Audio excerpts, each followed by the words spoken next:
আসসালামু আলাইকুম এভরিওয়ান, আশা করছি প্রত্যেকে ভালো আছেন, সুস্থ আছেন এবং সুন্দর আছেন।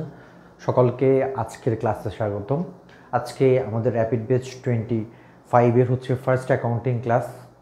সো ইনশাল্লাহ আমরা আজকের ক্লাসে আমরা অ্যাকাউন্টিংয়ের খুঁটিনাটি বিভিন্ন বেসিক বিষয় নিয়ে ইনশাল্লাহ ডিসকাস করব। আমরা সকলে জানি অ্যাকাউন্টিংয়ের সবচেয়ে গুরুত্বপূর্ণ টপিক হচ্ছে জাবেদা। সো এমন কিছু জাবেদা আছে যেগুলো আমরা প্রায় সময় আমাদের কাছে কঠিন মনে হয় বা আমরা আটকাই যাই। সো ওই ধরনের জাবেদাগুলো নিয়ে আজকে কথা বলবো এবং পাশাপাশি আমরা নগদ বাট্টা, কারবারি বাট্টা এই রিলেটেড প্রবলেমগুলো সলভ করব। দেন ভ্যাট রিলেটেড জাবেদা অথবা প্রবলেমগুলো সলভ করব। দেন আমাদের হিসাব সমীকরণের প্রভাব প্রত্যেকটা লেনদেনে, সেই জিনিসগুলো নিয়ে ইনশাল্লাহ সলভ করবো। ওকে, সো যারা যারা ক্লাসে আছেন একটু কাইন্ডলি জানাবেন সব কিছু ক্লিয়ারলি শোনা যাচ্ছে কিনা এবং দেখা যাচ্ছে কিনা, একটু কাইন্ডলি দ্রুত জানান। এবং এখানে আমাদের র্যাপিড ব্যাচের স্টুডেন্ট কারা কারা আছেন একটু কাইন্ডলি জানান দ্রুত।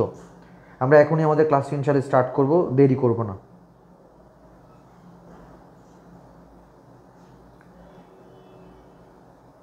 সবাই একটু দ্রুত আমাদের ক্লাসে জয়েন হয়ে যান।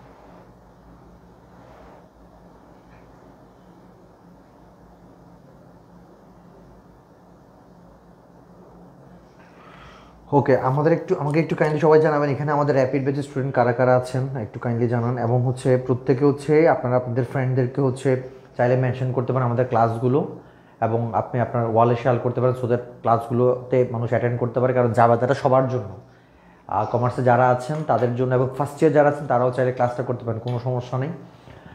কারণ জাবেদা তো এমন একটা জিনিস যেটা ক্লাস 9-10 থেকে জানতে হয়, কেমন। সো আসেন আমরা দেরি না করি, আপনারা আমাদের সাথে থাকেন এবং ক্লাসগুলো করার ট্রাই করেন ইনশাল্লাহ। ওকে, সো প্রথমে স্যার দেখেন আমরা এখানে অনেকগুলো জাবেদা আছে, বাট সবগুলো জাবেদা আমি আপনাদেরকে করাবো না, কারণ যেহেতু আপনারা মোটামুটি র্যাপিড ব্যাচ, সো আপনারা খুব দ্রুত আগাবেন। তো আমাদেরকে যেগুলো ইজি জিনিস সেগুলো আমাদের জানার দরকার নেই, অলরেডি আমরা জানি, আমাদেরকে বলার দরকার নেই বা পড়ার দরকার নেই এখন। সো আমরা এখানে ওই ধরনের জাবেদাগুলো যেখানে আমরা মোটামুটি সবসময় একটু ঝামেলায় পড়ে যাই এবং যেগুলোতে আমাদের কনফিউশন ক্রিয়েট হয় বা অ্যারাইজ হয় সেগুলো পড়বো ইনশাল্লাহ। সো তো প্রথমে আমরা আমাদের প্রথম 2 নাম্বার, প্রথম 3 নাম্বার, 4 নাম্বার এবং 5 নাম্বার আমাদের হিসাব বিজ্ঞান প্রশ্নের 3, 4, 5 এই যে তিনটা লেনদেনগুলো, তিনটা ম্যাথের মধ্যে লেনদেনগুলোতে সবগুলো জাবেদা রিলেটেড কোয়েশ্চেন, যেমন আমাদের হিসাব সমীকরণের প্রভাব করতে বলে, খতিয়ান করতে বলে, নগদান বই করতে বলে, জাবেদা করতে বলে, খতিয়ান করতে বলে। তো সবগুলো কিসের বেসিসে? সবগুলো আমাদের জাবেদার বেসিস হয়, কারণ প্রত্যেকটা ম্যাথ জাবেদার অনুযায়ী কি করতে হয়, সলভ করতে হয়। সো প্রথম যে লেনদেনটা আমাদের সবসময় আসে সেটা প্রারম্ভিক জাবেদা। প্রারম্ভিক জাবেদা মানে কি? একদম শুরুতে, একটা তারিখের শুরুতে যে লেনদেনটা হয় যে জাবেদা সেটাকে আমরা প্রারম্ভিক জাবেদা। প্রত্যেকটা মাসের শুরুতে যেটা হয় সেটা হচ্ছে কি প্রারম্ভিক জাবেদা। এখন স্যার সবাই খেয়াল করেন প্রারম্ভিক জাবেদার মধ্যে কি কি আছে সবাই দেখেন। এই যে আমরা যদি প্রথমে একটা স্টার্ট করি, এখানে কি বলছে দেখেন ভালো করে। এই যে সোনালী ট্রেডার্স নগদ 1.5 লক্ষ টাকা, আসবাবপত্র 30,000 টাকা এবং 70,000 টাকা ঋণ নিয়ে ব্যবসা শুরু করা হলো। স্যার দেখেন তাহলে এখানে আমার জাবেদাটা কি হবে, নগদান হিসাব ডেবিট, আসবাবপত্র হিসাব ডেবিট, ঋণ হিসাব ক্রেডিট, মূলধন হিসাব ক্রেডিট। এইটুকু আমরা সবাই মোটামুটি আলহামদুলিল্লাহ জানি। কিন্তু সমস্যা হয়ে যায় কোথায় জানেন? সমস্যা হয়ে যায় যখন এখানে হচ্ছে এই যে ঋণ কথাটা চলে আসছে। দেখেন এখানে কি আসছে, ঋণ আসছে। আমার নগদান হিসাব কত টাকা ছিল বলুন তো স্যার? 1 লক্ষ কত, 1,50,000 টাকা। কিন্তু আমি নগদে কত টাকা লিখছি বলুন তো? 2,20,000 টাকা লিখলাম। তাহলে আর 70,000 টাকা বেশি কোন জায়গা থেকে আসছে কেউ বলতে পারবেন? 70,000 টাকা বেশি কোন জায়গা থেকে আসছে?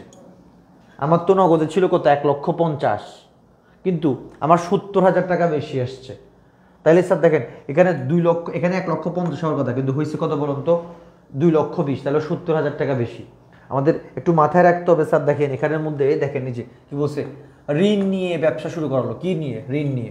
মনে রাখবেন আমরা যখন ঋণের কথা বলবে তার মানে আমার থেকে অলরেডি 1.5 লক্ষ টাকা আগে থেকে নগদ টাকা ছিল, আবার 70,000 টাকা নতুন করে ঋণ গ্রহণ করছি।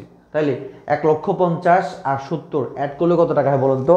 1,50,000 আর 70 অ্যাড করলে 2 লক্ষ কত হয়? 20,000 হয়। সো এই জন্য নগদের মধ্যে হচ্ছে কত, এই যে আরো এই যে 1,50,000 আর কত 70,000 টাকা কি হবে? 70,000 টাকা অ্যাড হবে, অ্যাড হয়ে 2,20,000 হবে। সবাই কি বুঝতে পারছেন নাকি বলুন তো একটু কষ্ট করে? বুঝে গেছে স্যার? তাইলে আমাদের একটু মাথায় রাখতে হবে যখন ঋণ কথাটা বলবে, ঋণ কথাটা বললে আমাদের কি করতে হবে, নগদের সাথে, নগদের যে টাকা আছে এই নগদের সাথে যোগ করে টাকাটা, ঋণ কিন্তু এখানে বসবে, ক্রেডিট পাশে বসে যাবে, ডেবিট পাশে নগদের সাথে যোগ করে তারপর বসাতে হবে। সবাই কি বুঝছেন স্যার বলুন তো একটু দ্রুত? বুঝা গেছে কিনা একটু দ্রুত বলুন তো? বুঝা গেছে কিনা? বুঝা গেছে কিনা একটু কাইন্ডলি বলুন তো? বুঝা গেছে? সবাই বলুন তো একটু কষ্ট করে, বুঝা গেছে কিনা? আমরা কি এটা বুঝতে পারছি? এবার দেখেন স্যার সমীকরণের প্রভাবটা একটু দেখি। কি স্যার খেয়াল করেন, নগদ কোন শ্রেণীর হিসাব? হিসাবের শ্রেণী কয়টা বলুন তো? হিসাবের শ্রেণী হচ্ছে কয়টা? হিসাবের শ্রেণী হচ্ছে 5টা। সম্পদ, আয়, ব্যয়, দায়, মালিকানা সত্ত্ব। তাহলে নগদ কোন শ্রেণীর হিসাব বলুন তো আমাকে একটু কষ্ট করে।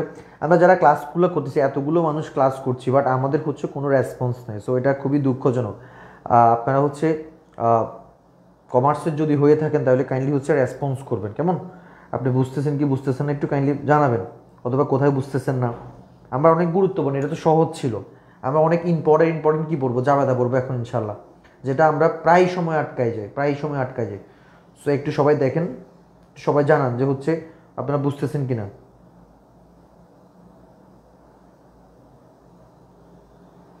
আচ্ছা তাহলে স্যার খেয়াল করেন, তাহলে এটার সমীকরণের প্রভাবটা কী হবে বলুন তো? নগদান হিসাব কী হবে? এটা আমার সম্পদ। তাহলে সম্পদ কী পাইছে এখানে বলুন তো? সম্পদ বৃদ্ধি পাইছে, অর্থাৎ A+। এটা পরীক্ষার A+ না, এমনিতেই A+, মানে হচ্ছে অ্যাসেট। তো আমার সম্পদ বৃদ্ধি পাইছে। এরপর দেখেন স্যার আসবাবপত্র কোন শ্রেণীর হিসাব? সম্পদ শ্রেণীর হিসাব। তাহলে এটা কোন পাশে? ডেবিট পাশে আছে। সো এটাও কি এখানে A+ হবে, কেমন? আচ্ছা এরপরে স্যার খেয়াল করেন ভালো করে, খেয়াল করেন ঋণ হিসাব কোন শ্রেণীর হিসাব বলুন তো? ঋণ হিসাব এটা একটা দায় শ্রেণীর হিসাব। তাহলে এটা কীভাবে বলুন তো? দায়। তাহলে এল কি পাইছে? বৃদ্ধি পাইছে। এরপরে স্যার খেয়াল করেন মূলধন কোন শ্রেণীর হিসাব? মূলধন হচ্ছে মালিকানা সত্ত্ব, রাইট? তাহলে মালিকানা সত্ত্ব কি পাইছে? মূলধন বৃদ্ধি পায়, মালিকানা সত্ত্ব বৃদ্ধি পায়।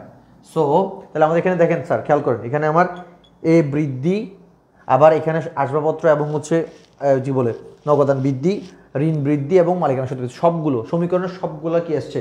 লেনদেন এখানে আসছে, কেমন? আচ্ছা এরপরে স্যার ভালো করে খেয়াল করেন, এরপরে কি আসছে এখানের মধ্যে হচ্ছে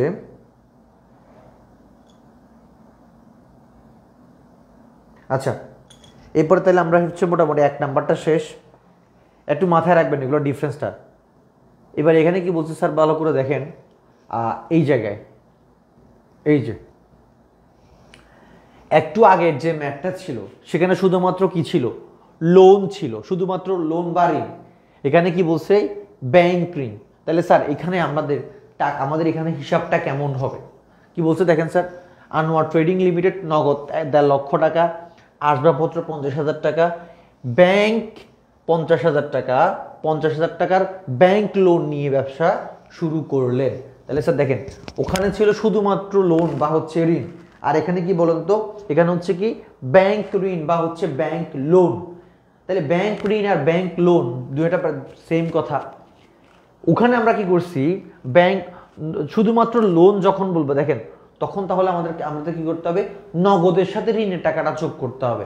এখন যেহেতু কি বলছে, এখন যেহেতু ব্যাংক ঋণের বলছে, কি বলছে ব্যাংক ঋণ, তাহলে কি করতে হবে ব্যাংক হিসাবের সাথে এই যে ব্যাংক 50,000 টাকা আর 50,000 টাকা এটা কি করতে হবে, যোগ করতে হবে। তাহলে আমরা আগে প্রথমে কি করে ফেলি, আগে আমরা হচ্ছে জাবেদা করে ফেলি, কেমন? তাহলে আমরা আগে জাবেদা করি কত হাজার টাকা, দেখেন নগদান হিসাব ডেবিট, ব্যাংক হিসাব ডেবিট, আসবাবপত্র হিসাব ডেবিট, নগদান হিসাব ডেবিট, ব্যাংক হিসাব ডেবিট, আসবাবপত্র হিসাব ডেবিট, ঋণ হিসাব ক্রেডিট, মূলধন হিসাব ক্রেডিট। নগদ ছিল, ব্যাংক ছিল, আসবাবপত্র ছিল, তাই রাইট? আচ্ছা হ্যাঁ, এবার ঋণ আসছে ক্রেডিটে, এরপর মূলধন হিসাবে আসছে ক্রেডিটে।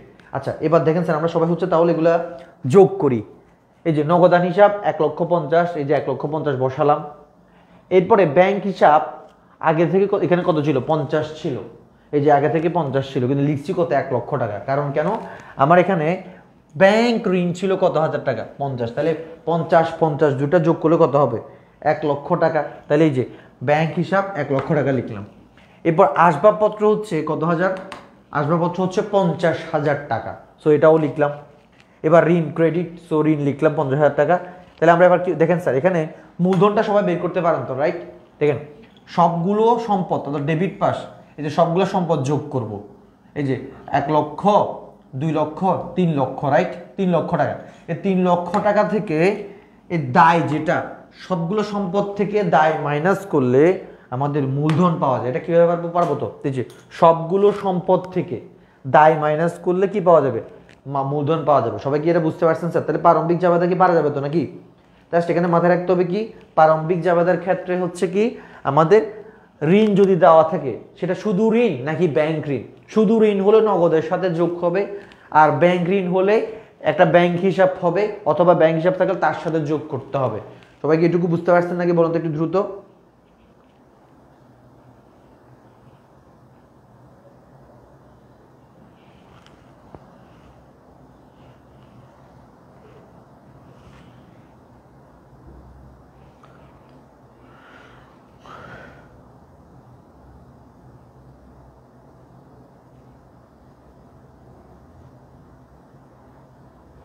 আচ্ছা এরপরে দেখেন, এরপরে কি আছে স্যার, দেখেন এরপরে তাহলে এটা গেল।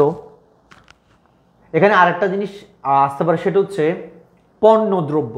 এখানে আরেকটা হচ্ছে ডিফারেন্ট মেথড আসতে পারে, কি পণ্যদ্রব্য।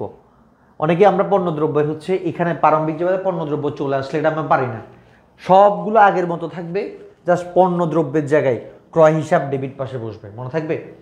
সবগুলো আগের মতোই থাকবে, জাস্ট পণ্যদ্রব্যের জায়গায় কি আসবে, ক্রয় হিসাব আসবে, এটাই। ওকে স্যার এবার খেয়াল করেন, আমরা একটু কাইন্ডলি এটা বলি তো, এই যে এটা, এই যে এটা স্যার দেখেন, এটা পারবেন সবাই? ব্যক্তিগত প্রয়োজনে ব্যাংক হতে উত্তোলন, এটা জাবেদা কি হবে স্যার বলুন তো একটু সবাই? এখানে উত্তর দেওয়া নাই। ব্যক্তিগত ব্যাংক, এটা কি হবে বলুন তো? ব্যক্তিগত প্রয়োজনে ব্যাংক হতে উত্তোলন, ব্যক্তিগত প্রয়োজনে ব্যাংক হতে উত্তোলন।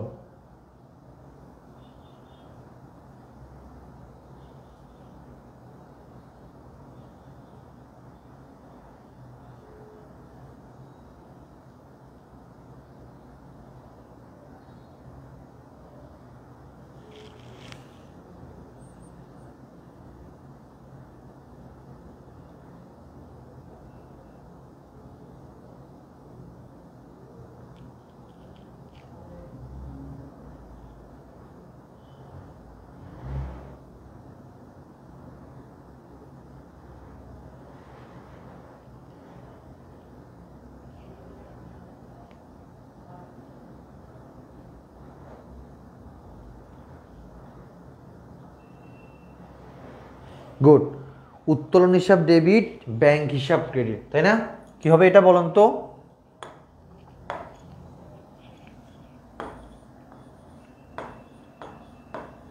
উত্তোলন হিসাব ডেবিট, ব্যাংক হিসাব ক্রেডিট। সমীকরণের প্রভাবটা কি হবে স্যার বলতো? সমীকরণের প্রভাবটা কি হবে? ব্যাংক কোন শ্রেণীর হিসাব? সম্পদ শ্রেণীর হিসাব, তাহলে কি হবে? সম্পদ হ্রাস। ব্যাংক ডেবিট হলে বৃদ্ধি পায়, আর ব্যাংক যদি হ্রাস পায় তখন কি হবে স্যার বলুন তো? অবশ্যই ক্রেডিট হবে। তার মানে এখানে ব্যাংক সম্পদ শ্রেণীর হিসাব, তাহলে সম্পদ বৃদ্ধি পেলে ডেবিট হয়। সম্পদ যেহেতু এখানে ক্রেডিট পাশে আছে, তার মানে হচ্ছে সম্পদ কি হয়েছে? হ্রাস পাইছে।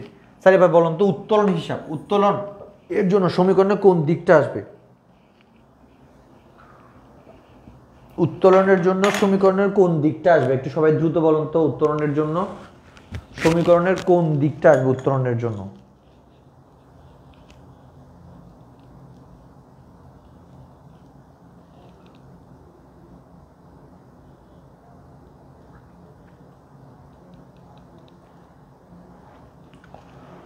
স্যার উত্তোলনের জন্য কোনটা আসবে বলুন তো? উত্তোলনের জন্য আমরা সবাই জানি হচ্ছে স্যার দেখেন A equals to L plus OE, right?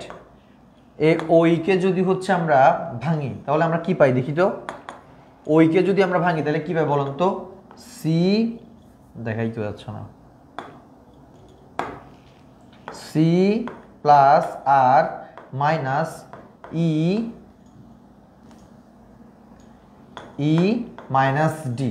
কেমন? এই দুইটা হচ্ছে বৃদ্ধিকারী উপাদান, এই দুইটা হচ্ছে হ্রাসকারী উপাদান। অর্থাৎ মূলধন আয় যদি বৃদ্ধি পায়, মালিকানা সত্ত্ব বৃদ্ধি পায়, হ্রাস পেলে হ্রাস পায়।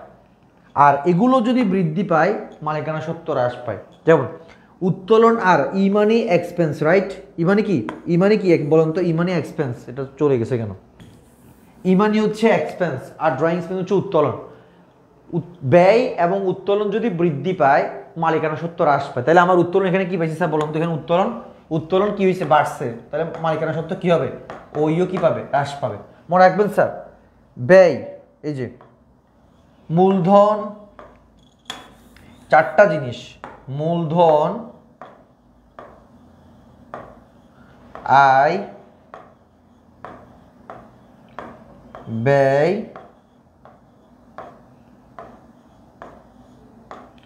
এবং উত্তোলন। এই চারটা জিনিস যদি হচ্ছে কোনো জাবেদায় আসে, কোনো লেনদেনে আসে, মাথায় রাখতে হবে এই চারটার জন্য সমীকরণে ওই কি হবে? ইমপ্যাক্ট পড়বে। ওইতে কি পড়বে? ইমপ্যাক্ট পড়বে। মনে থাকবে? তাহলে স্যার দেখেন, এই যে মূলধন, আয়, ব্যয়, উত্তোলন, এই চারটা জিনিস যদি হচ্ছে আমার কোথায় আসে?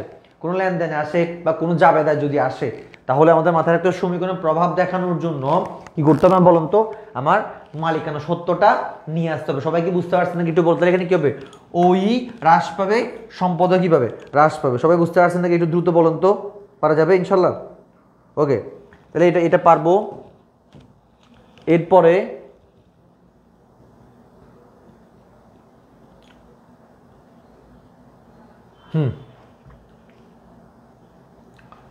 এটা যাবে বলুন তো? ব্যাংক জীবন বীমা প্রিমিয়াম প্রদান করেছে 10,000 টাকা। ব্যাংক জীবন বীমা প্রিমিয়াম প্রদান করেছে কত হাজার টাকা? 10,000 টাকা। ব্যাংক জীবন বীমা প্রিমিয়াম, এটা বলুন তো স্যার, এটা যাবে কি হবে? ব্যাংক জীবন বীমা প্রিমিয়াম প্রদান করেছে 10,000 টাকা। তো আমরা জানি বিমা হচ্ছে দুই ধরনের হয়। বিমা প্রিমিয়ামটা একটা হচ্ছে ব্যবসার জন্য, একটা হচ্ছে ব্যক্তিগত কারণে, রাইট? সো এখানে কি বলছে স্যার দেখেন, হয়তো বা এখানে অনেকে লিখবেন বিমা প্রিমিয়াম বা বিমা হিসাব ডেবিট, নগদান হিসাব ক্রেডিট, কিন্তু আপনাকে মাথায় রাখতে হবে এখানে কি দেওয়া আছে?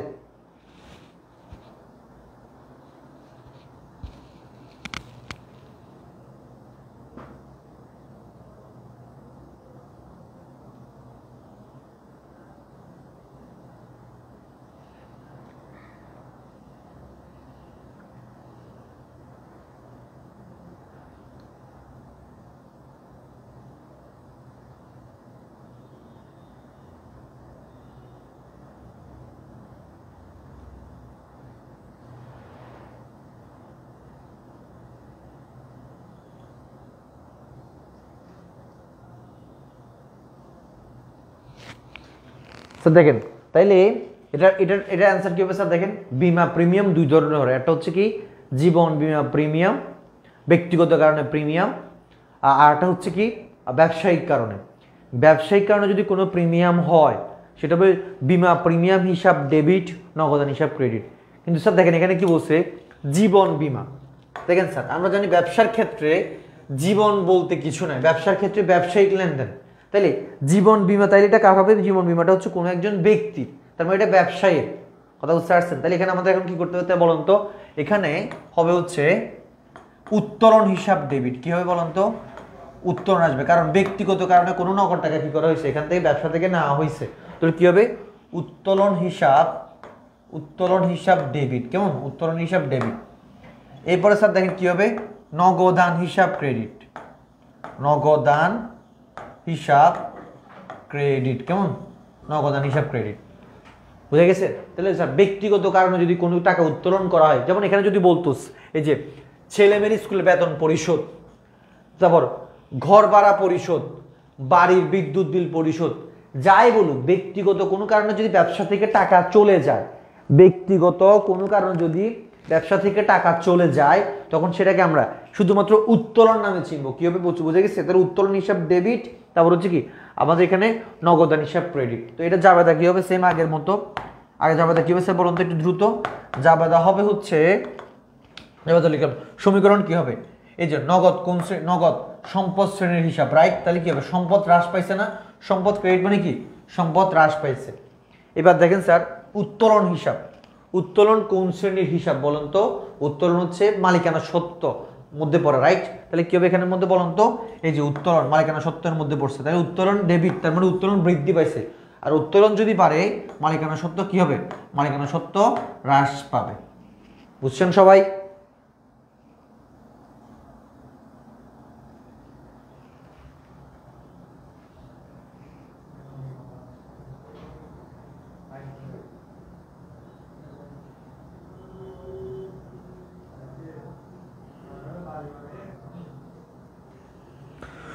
ওকে, তাহলে হচ্ছে 7 নাম্বার গেল আমাদের, আশা করি বুঝছি।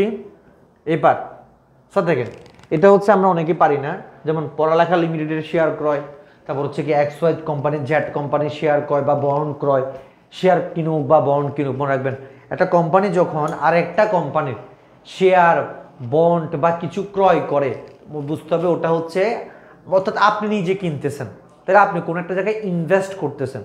আর ইনভেস্টমেন্টটাকে আমরা কি বলি বলুন তো, বিনিয়োগ বলি, রাইট। তাহলে বিনিয়োগ আমার জন্য এক প্রকার সম্পদ। তাহলে কোনো একটা কোম্পানি বা হচ্ছে কোনো কিছু যদি শেয়ার আমরা যদি ক্রয় করি বা হচ্ছে বন্ড যদি ক্রয় করি, তাহলে কি হবে বলুন তো, এই যে বিনিয়োগ হিসাব ডেবিট, নগদান হিসাব ক্রেডিট। এই জায়গাটা যদিও বা আসে না, বাট মাঝে মধ্যে চলে আসে, বুঝে গেছে, মাঝে মধ্যে কি আসে, মাঝে মধ্যে চলে আসে, মাঝে মধ্যে কি আসে, চলে আসে। কেমন,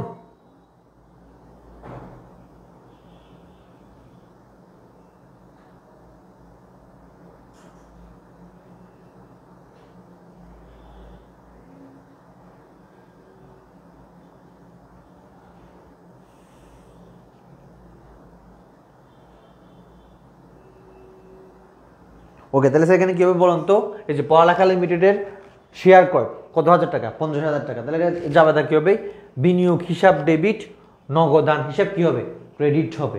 কারণ কেন, আমার নগদ টাকা চলে যাচ্ছে আর এই দিক দিয়ে আমার কি বিনিয়োগ বাড়তেছে, সম্পদ বাড়তেছে, এই জন্য বিনিয়োগ হিসাব ডেবিট হবে। আচ্ছা, সমীকরণের প্রভাব কি হবে, একটা এ বৃদ্ধি, সম্পদ বিনিয়োগ নামক সম্পদ বৃদ্ধি, এই জন্য এ প্লাস, আবার নগদ নামক সম্পদ মাইনাস, এর জন্য এ মাইনাস। কেমন, এরপর স্যার খেয়াল করেন, এই যে এটা একটু খেয়াল করেন, এই যে এটা, এই জাবেদাগুলো আমাদেরকে একটু ঝামেলায় ফেলবে। এই জাবেদা একটু সবাই একটু খেয়াল করেন, এই জাবেদাটা, সাদিয়া ট্রেডার্সের নিকট হতে পণ্য ক্রয় 50,000 টাকা, ভালো কথা। এবার কি বলছে স্যার দেখেন, যার মধ্যে নগদে হচ্ছে 20,000 টাকা, চেক মারফতে 15,000 টাকা এবং ধারে 15,000 টাকার পণ্য ক্রয়। এটা কি পারবেন সবাই, এটা পারবেন?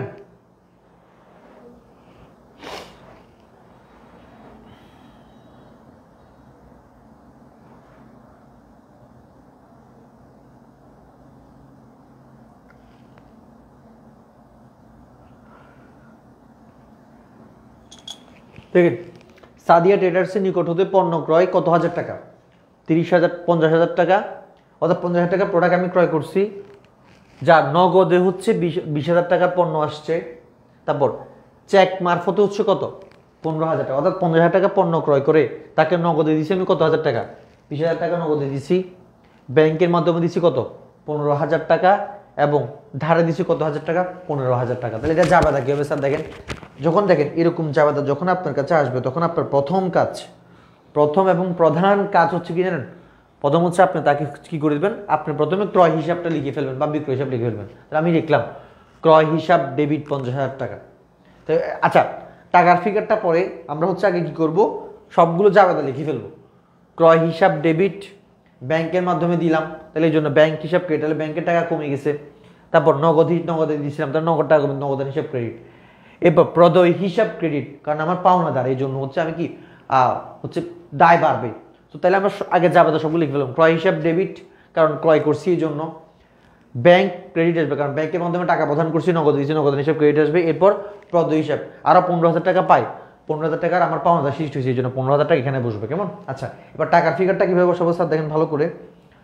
ক্রয় হিসাব 50,000 টাকা লিখলাম। এরপরে নগদে গেছে কত হাজার টাকা বলুন তো? নগদে গেছে 20,000 টাকা, ব্যাংকে গেছে 15,000 টাকা, এই জন্য নগদে 20,000 টাকা, ব্যাংকে 15,000 টাকা, আর বাকি এসেছে কত 15,000 টাকা। এটা হচ্ছে আমার কি প্রদয় হিসাব। সো এটা কোথায় বসবে? এখানে বসবে, দায় নামে এখানে 15,000 টাকা এটা বসে যাবে। কেমন? তো এটা সমীকরণের প্রভাব কি হবে স্যার দেখেন তো।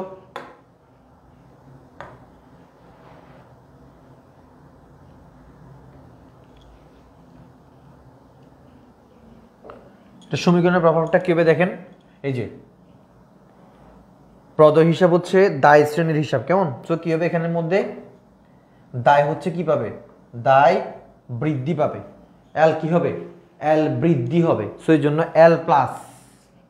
এরপর দেখেন নগদ, নগদ কোন শ্রেণীর হিসাব? সম্পদ শ্রেণীর হিসাব। তাহলে কি হবে, সম্পদ আমার নগদ টাকা চলে গেছে, তাহলে কি পাবে বলুন তো, হ্রাস পাবে। কেমন? এরপর দেখেন স্যার ভালো করে, ব্যাংক, ব্যাংক কোন শ্রেণীর হিসাব? ব্যাংক হচ্ছে আমার সম্পদ শ্রেণীর হিসাব। ব্যাংক কোন শ্রেণীর হিসাব বলুন তো? ব্যাংক সম্পদ শ্রেণীর হিসাব। তাহলে আমাকে কি করতে হবে এখানে, এই যে আমার কি পাবে, হ্রাস পাবে। কেমন? সম্পদ, এই জন্য কি ও হ্রাস পাবে। এবার স্যার খেয়াল করেন, ক্রয়, আমরা বলছিলাম ক্রয় হচ্ছে কোন শ্রেণীর হিসাব? ব্যয় শ্রেণীর হিসাব। তাহলে এটা কোথায় যাবে? মালিকানা সত্ত্বের মধ্যে যাবে। দেখেন আয়, ব্যয়, মূলধন, উত্তোলন, এই চারটা জিনিস কোথায় যাবে? মালিকানা সত্ত্বে যাবে। তাহলে এখানে কি আসবে বলুন তো? এখানে ওই আসবে, শিওর সেটা। এখন ওই প্লাস থেকে মাইনাস, ক্রয় যেহেতু ব্যয় শ্রেণীর হিসাব, তাহলে কি হবে বলুন তো? ওই মাইনাস হবে, ওই কি হবে, ওই মাইনাস। তাহলে ব্যয় বৃদ্ধি পেলে মালিকানা সত্ত্ব হ্রাস পায়। ব্যয় বৃদ্ধি পেলে কি হবে বলুন তো? মালিকানা সত্ত্ব কি পাবে? হ্রাস পাবে।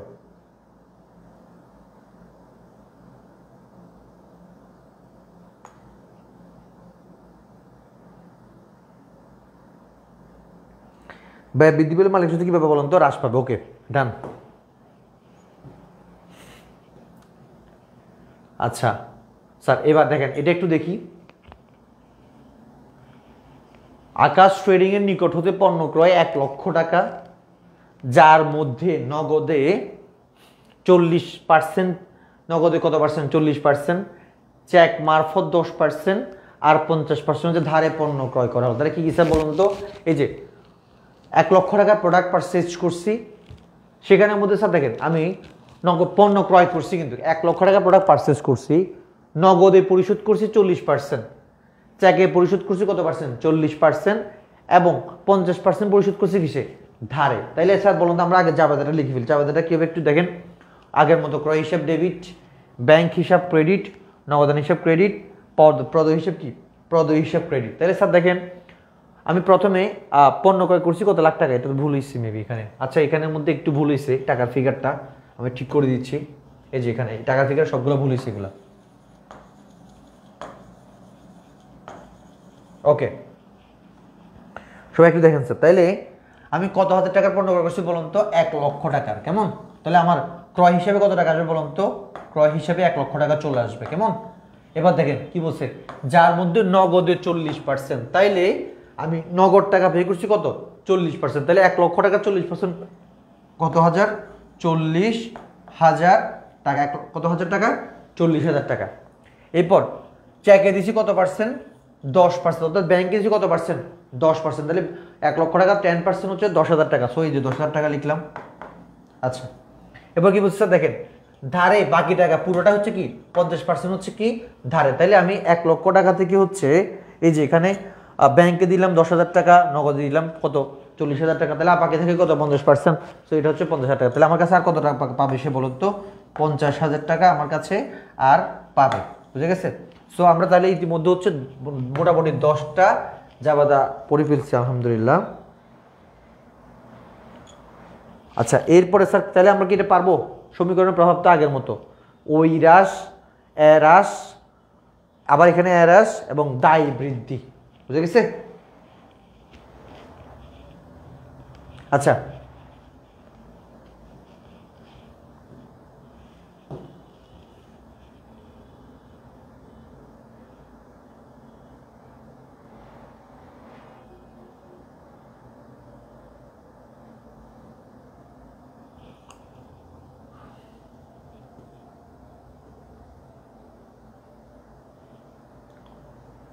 আচ্ছা এখানে একটা স্যার দেখেন স্যার, বকেয়া বেতন, বকেয়া বেতন এটা জাবেদা কি হবে স্যার বলুন তো? বকেয়া বেতনের জাবেদা এটা আমরা মোটামুটি পারার কথা, বকেয়া বেতনের জাবেদা আমাদের পারার কথা, তাই না?